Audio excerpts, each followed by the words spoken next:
নমস্কাৰ, অন্য এটা ভিডিঅ'লৈ আপোনালোকক স্বাগতম জনাইছোঁ। তো ঈশান উদয় স্কলাৰশ্বিপৰ কাৰণে যোনে যোনে এপ্লাই কৰিছে, যদি আপোনালোকে এই কামটো কৰা নাই তেনেহ'লে সোনকালে কৰি লওক। আৰু কেনেকৈ কৰিব মই আপোনালোকক জনাই দিম এইটো ভিডিঅ'ৰ জৰিয়তে। আৰু ইয়াৰ আগতে কৈ থওঁ, যদি ভিডিঅ'টো ভাল লাগে প্লিজ লাইক এটা কৰি দিব, আৰু চেনেলত যদি নতুন হয় ছাবস্ক্ৰাইব কৰি থ'ব, কাৰণ এনেকুৱা টেকন'লজিকেল ৰিলেটেড ভিডিঅ' মই এইটো চেনেলত আপোনালোকৰ কাৰণে লৈ আহোঁ। আৰু মোষ্ট ইম্পৰ্টেণ্টলি এই ভিডিঅ'টো যিমান পাৰে আপোনাৰ বন্ধু বান্ধৱী সকলোৰ লগতে শ্বেয়াৰ কৰি দিয়ক, যেন সিহঁতেও এই ভিডিঅ'টোৰ জৰিয়তে উপকৃত হয়। তো এতিয়া মই ক'ব বিচাৰিছোঁ ঈশান উদয় স্কলাৰশ্বিপ আৰু এই ষ্টেপটো KYC কিয় কৰিব লাগে। কাৰণ আপোনালোকে গম পায় যে কোনো ষ্টুডেণ্টে এটাতকৈও বেছি স্কলাৰশ্বিপ লৈ থাকে একেটা টাইমতে, 4-5টা স্কলাৰশ্বিপ লৈ থাকে। তো সেইটো ক্ষেত্ৰত এই KYC যেন NSPয়ে গম পায় যে এই কেণ্ডিডেটে অলৰেডি স্কলাৰশ্বিপ পাই আছে। তো সেইটো কাৰণে KYC আৰু ফেচ অথেণ্টিকেশ্যন কৰিব লাগে। তো তাৰ কাৰণে আপুনি কি কৰিব, আপুনি যেতিয়া লগ ইন কৰি ল'ব আপোনাৰ মোবাইলত, KYC এটা অপশ্যন দেখা পাইছে ফেচ অথেণ্টিক, তো ইয়াত আপুনি ক্লিক কৰি দিব। তো ক্লিক কৰি দিয়াৰ পিছত এটা OTP আহিব আপোনাৰ মোবাইলত। তো ৰেজিষ্টাৰ মোবাইলত এটা OTP আহিব, সেই OTPটো ইয়াত আপোনাৰ ভৰাই দিব লাগিব। তো OTPটো আপুনি আপোনাৰ মোবাইলত পাই যাব, সেইটো আপুনি ইয়াত ভৰাই দিব। তো ইয়াত মই এতিয়া OTPটো ভৰাই দিওঁ।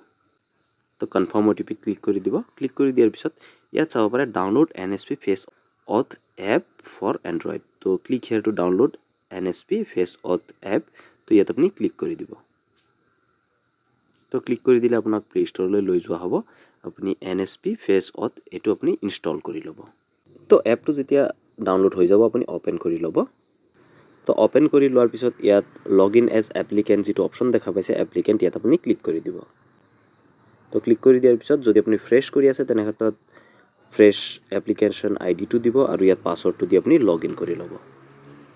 আৰু যদি ৰিনিউৱেল কৰি আছে সেই ক্ষেত্ৰতো আপোনালোকে এপ্লিকেশ্যন ID আৰু পাছৱৰ্ডটো দি দিব, দি লগ ইন কৰি ল'ব। তো যেতিয়া আপুনি লগ ইন কৰিব এনেকুৱাকৈ ডিটেইলছ আহি যাব।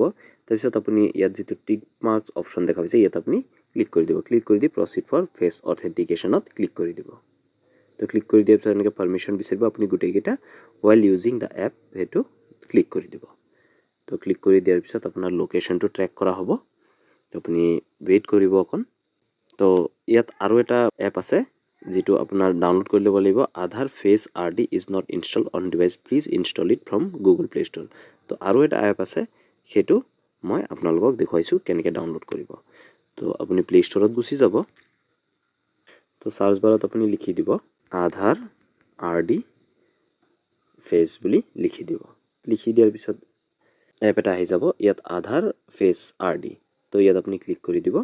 ক্লিক কৰি দিয়াৰ পিছত আৰ্লি এক্সেছ যিটো অপশ্যন দেখা পাইছে ইয়াত আপুনি ইনষ্টল কৰি দিব। তো আপোনাৰ দুইটা এপে দৰকাৰী হয়। তো দুইটা এপ আপুনি ডাউনলোড কৰি ল'ব, আৰু মই লিংক এটা ডেছক্ৰিপশ্যন বক্সত দি দিম, আপোনালোকে গৈ তাত গৈও ডাউনলোড কৰি ল'ব পাৰে। তো আধাৰ ফেচ RD এপটো ইনষ্টল কৰাৰ পিছত আপুনি প্ৰচিড কৰি দিব। প্ৰচিড কৰি দিলে আপোনাৰ লোকেশ্যনটো লৈ লোৱা হ'ব, অকণমান টাইম লোড ল'ব, তাৰপিছত আপোনাৰ ফেচটো কেপচাৰ কৰিব। তো আপুনি অকণমান নলৰাকৈ থাকিব আৰু ভাল লাইট থকা জেগাত থাকিব। তো আপুনি এনেকুৱা এখন ইণ্টাৰফেচ পাব, কেপচাৰিং ফেচ। তো আপুনি চিধা ৰখিব, maintain appropriate distance from the device camera, কেমেৰাৰ পৰা অকণমান দূৰত থাকিব, আৰু keep lighting even and proper, আৰু ভাল লাইটৰ তলত থাকিব। তাৰপিছত আপুনি হেডটো আপোনাৰ হেড পজিশ্যনটো চিধা ৰখাব, এনেকৈ বেকা বা এনেকুৱা নকৰিব।